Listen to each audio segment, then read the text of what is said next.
Welcome, welcome, welcome. My name is Jason, and you are watching Ravens Space Daily, where we talk about Baltimore Ravens news. Right now, 3 days a week. I'll change the name. Sorry about that, guys.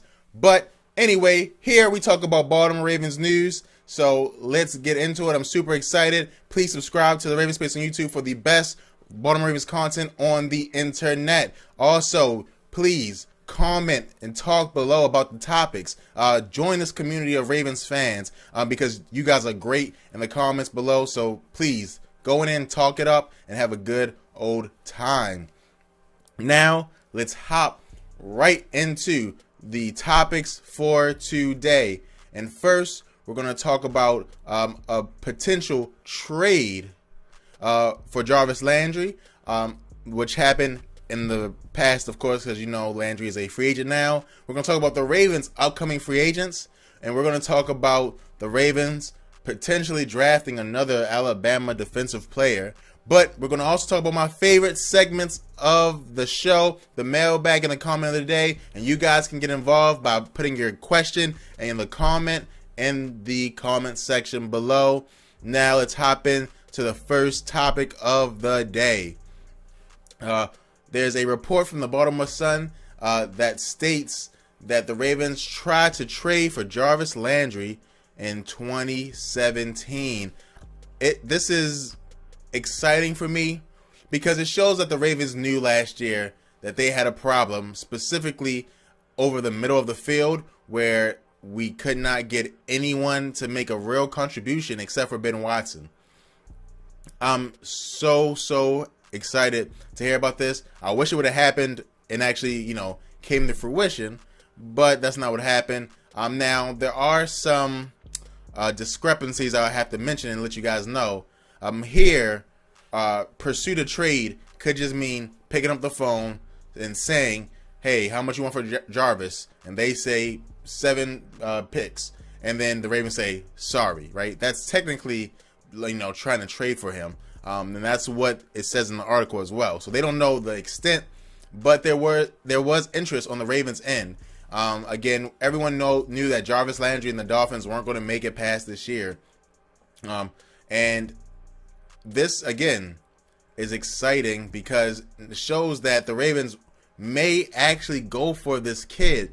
And if they do that, and with some other information that we're hearing about, I think I'm excited that the Ravens may go after him strong in free agency, right? Because stories like this don't just get out, right? What probably happened is that Ozzie and his boys wanted Jarvis to know that they were interested, so they leak a story here and there. It happens all the time in sports, especially sports like basketball.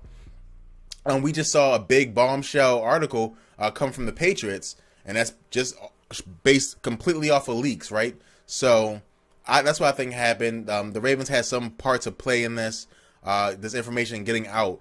I am excited because, again, if we get Jarvis Landry, our offense will instantly be better than it was last year, and I honestly believe that. We're going to go to the second topic, which talks about the Ravens free agents, and Mike Wallace is currently the biggest question mark. And for you guys, I'm going to actually pull up a list, and we're going to go through together because we're all analysts, you know, somewhere, right? We all give our opinions to somebody. So, but again, the risk is those injuries. So, you know, so that was just something quick. Of course, you have more like Crockett Gilmore, which is another hard decision, and you know we could talk about it at a later time if you really want to. But the only one on that list that I guarantee will come back is Jensen. Wallace, I don't know, and those 3 that I named, you know, I think they're closer to being out than they're to being in. Sorry about that. Now we're gonna go to the third topic, which is a sad topic for me. Reports say that the Ravens met with DeSean Hand at the Senior Bowl. Now, you guys heard me. I said it's a sad topic for me. But why would that be? It's not because DeSean Hand can't play. I know he can play. I've seen him play sometimes, of course. And it's not that he's a bad guy, because I don't know him. and he could be a decent guy. I mean, I don't know. He could be a better guy than I am. But I swear to goodness, man, if Ozzy keeps on going to this same well again and again and again, Ozzy, for me, brother, please stop. It looks lazy now, right? At first, you know, oh, Alabama, they produce winners. They always have they have pro level players, which is true, right?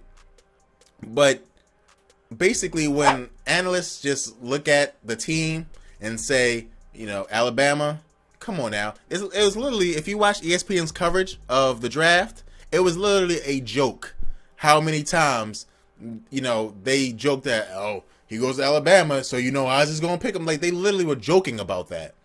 Come on. It looks lazy now, right? Again, you got to do your due diligence.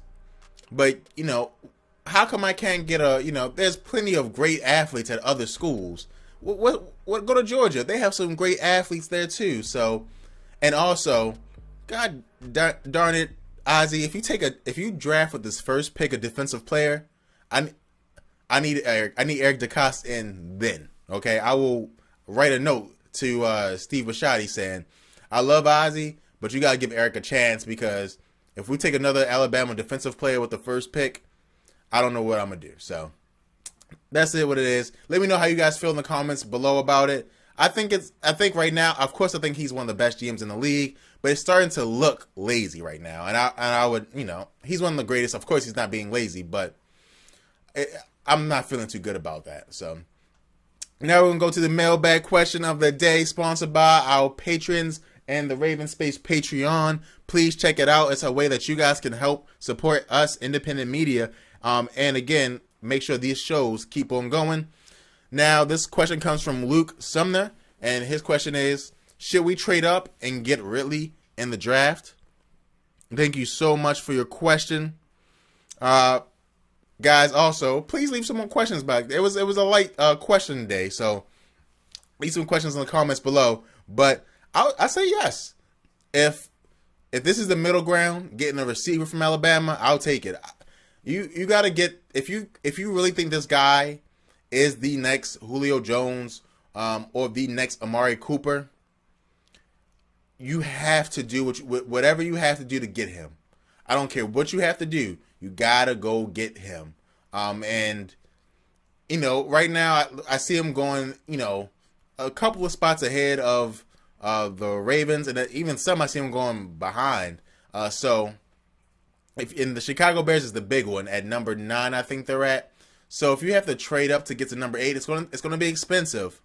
But if you really think this guy has the goods, you have to look at Atlanta, where they traded a lot to get Julio Jones, and honestly, it paid off, because not only is he one of the best receivers, he literally carries their team at times. So I think that it would be worth it if you think he's the real deal. Now we're gonna go to the comment of the day. No sponsor for this one, so I guess it will be sponsored by the commenter. And the commenter is Merkaba, and his comment is, Tucker is absolutely the kicking GOAT. Vinatieri is a close second. And I picked this one because a lot of Ravens fans say this, and I asked them, and they say the same thing. And honestly, the only opinion that matters here is the opinion of Ravens fans like you guys. So thank you guys so much for watching. Please subscribe to Raven Space on YouTube for the best Baltimore Ravens content on the internet. Again, subscribe. It helps us out tremendously. Like the video, helps us out tremendously. And even more, if you guys don't want to be Patreon subscribers, can't be Patreon subscribers, please share this video on Facebook, Twitter. Again, it helps us grow. If you go to work, tell them about it. It helps us grow, and it's the second best way you can help us. The first being being a Patreon. So thank you guys so much, and go Ravens.